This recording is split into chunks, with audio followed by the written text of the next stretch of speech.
Stand-up paddleboarding, canoeing and kayaking are a great way to explore the Broads National Park. Before you start, it's important to take some time to understand the rules of the river and how to be safe on the water. It's relatively inexpensive to hire or even buy your own craft, but we recommend you undertake some training with a qualified, experienced and insured instructor first. You'll be able to make sure the sport is right for you using good quality equipment and learn techniques that will make your adventures safer and more enjoyable. Search online for trainers accredited with the British Stand-Up Paddleboarding Association or British Canoeing. Always wear a buoyancy aid when doing any paddle sports. Very experienced paddleboarders may wish to use a waist-mounted inflatable life vest.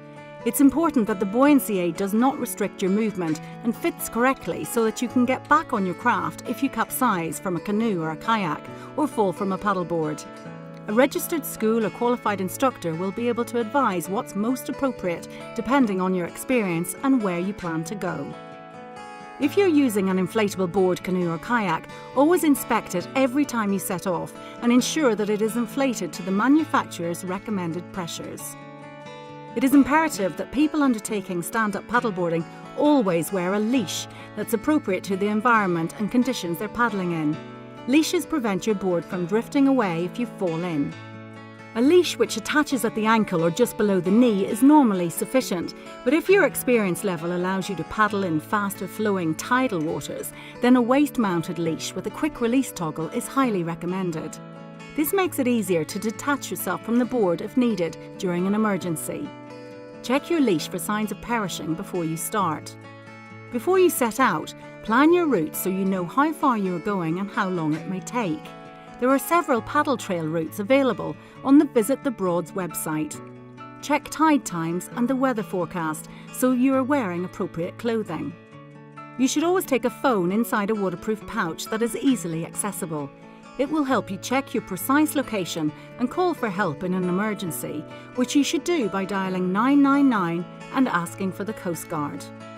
It is also useful to store other items in a waterproof dry bag, such as a change of clothes, drinks, snacks, a small first aid kit, proof that you've paid the relevant toll, some sun cream and insect repellent.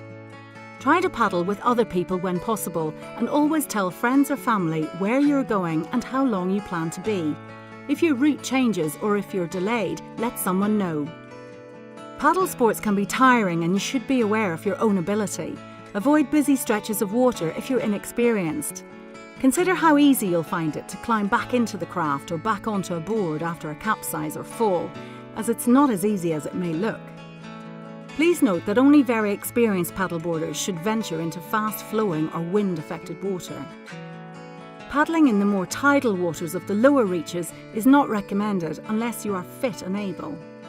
Inexperienced paddlers should explore quieter areas in the upper reaches of the waterways or follow known paddling trails.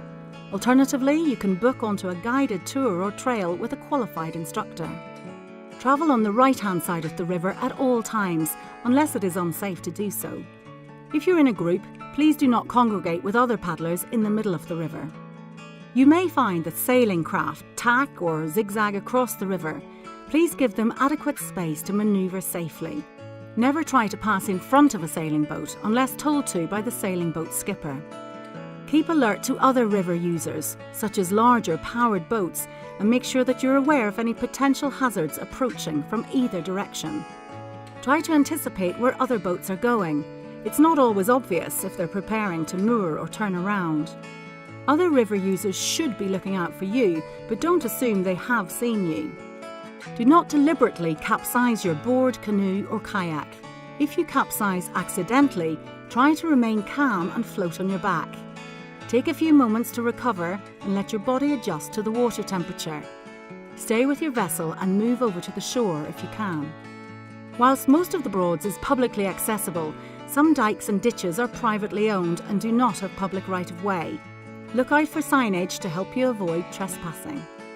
All stand-up paddleboards, canoes and kayaks, including inflatables, that are used in the Broads navigation area or adjacent waters are required to pay a toll before they are used.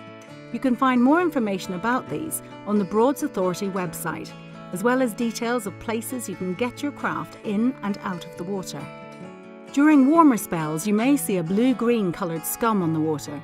This can indicate the presence of toxic bacteria. Do not paddle in areas where this is present and avoid coming into contact with it.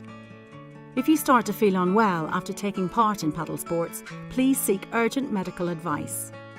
When paddling, you should cover open wounds, avoid swallowing the water, wash your hands before eating or drinking, and shower after paddle sports. Don't forget to check, clean and dry your craft after your paddle to stop the spread of non-native invasive species. Have fun and paddle safe. Make the most of your boating holiday with the Richardson's Boating Holidays app. From planning routes and checking journey times to discovering hidden gems and mooring spots, the Richardson's Boating Holidays app does it all. Download now and unlock everything you need for an unforgettable Broads National Park adventure.